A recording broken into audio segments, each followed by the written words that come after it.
masih wujud sampai sekarang karena keberkahan meminum ma'ul hayat. Lalu apa yang tugas beliau? Mengajari para wali secara personal. Jadi nggak pengajian-pengajian kayak kita gini, nggak ada begitu ya. Tugasnya person, jadi satu orang yang akan menjadi wali-wali besar. Wali-wali yang disebut rijalullah, ahlullah, keluarga-keluarganya, kekasih-kekasihnya Allah. Apa yang diajarkan? Sebagaimana dulu mengajarkan Nabi Musa tentang ma'rifatul af'al, ma'rifatul al-asma, mengajarkan pengenalan tentang Allah. Maka sama Nabi Khidir nanti akan mengajarkan itu. Apakah kemudian ini menunjukkan syariat Nabi Muhammad sudah belum sempurna? Bukan, itu lain cerita. Ada yang mengatakan bahwa Nabi Khadir ya, sampai sekarang masih hidup. Apakah itu benar? Benar, ada yang mengatakan demikian, tapi itu tidak benar.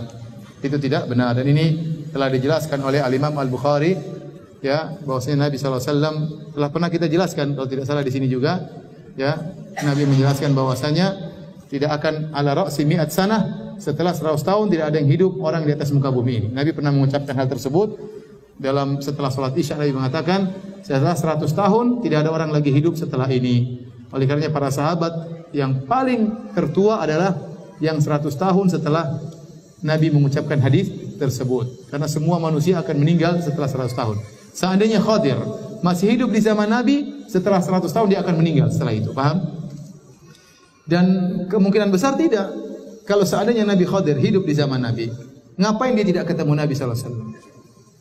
Padahal Allah telah mengambil sumpah dari para anbiya, wala tansurunna, kalian akan menolong Nabi Muhammad kalau kalian ya bertemu dengan Nabi Muhammad, harus tolong Nabi Muhammad. Nabi Khadir ternyata tidak pernah bertemu dengan Nabi Muhammad SAW. Seandainya dia hidup di zaman Nabi Muhammad, dia akan datang menemui Nabi Muhammad SAW. Dan Nabi tidak pernah bercerita bertemu dengan Nabi Khadir.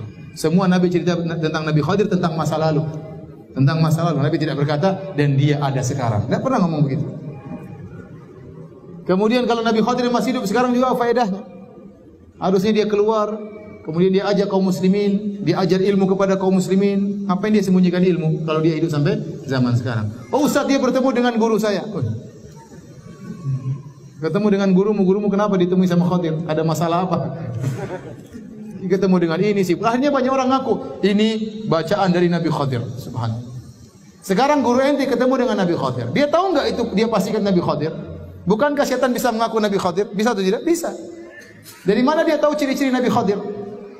Kalau Nabi Muhammad SAW kita tahu ciri-cirinya. Nabi berkata, "Man ra'ani fil manami faqad ra'ani fa inna syaitana la yatamatsalu bi." Barang siapa yang lihat aku dalam mimpi, sungguhnya dia telah melihat aku, karena syaitan tidak bisa meniru aku. Seorang belajar tentang sifat fisik Nabi SAW untuk mencocokkan ini Muhammad SAW atau bukan. Oleh karena di zaman para sahabat, kalau ada orang mimpi ketemu Nabi, kata sahabat tersebut, sifli ma ra'ait, sifatkanlah orang yang kau lihat dalam mimpimu. Kalau disifatkan sesuai dengan Nabi, itulah Nabi SAW. Kalau bukan, berarti bukan Nabi SAW. Nah sekarang orang mengaku ketemu dengan Nabi Khadir. Dari mana dia tahu itu Nabi Khadir? Apakah Nabi pernah menjelaskan Khadir cirinya begini sehingga bisa dia cocokkan? Tidak bisa. Maka tidak mungkin itu tidak bisa dipastikan itu Nabi Khadir, karena iblis setan juga bisa ngaku sebagai Nabi Khadir. Dan saya katakan tadi, apa fungsinya Nabi Khadir hidup sampai sekarang dan dia tidak memberi sumbangsi kepada Islam sama sekali? Apa fungsinya? Apa fungsinya Allah menghidupkan dia sampai zaman sekarang? Apa fungsinya? Dia tidak ketemu Nabi Muhammad SAW, sekarang tidak ada peran, tidak bertemu dengan Raja Salman misalnya, atau Presiden Pak Jokowi hafizahullah ta'ala, atau ketemu dengan Presiden kaum muslimin yang lainnya untuk beri masukan, ya. Apa fungsinya dia hidup zaman sekarang? Hanya untuk ketemu pemimpin tarekat ini, apa bedanya? Apakah ada penjelasan ciri-ciri Nabi Khadir? Tidak ada. Dalam hadis tidak ada. Terus siapa yang menjelaskan? Tidak ada. Nabi tidak menjelaskan, tidak ada faedahnya. Karena pendapat yang kuat Nabi Khadir tidak hidup lagi. Tidak hidup lagi. Sudah meninggal.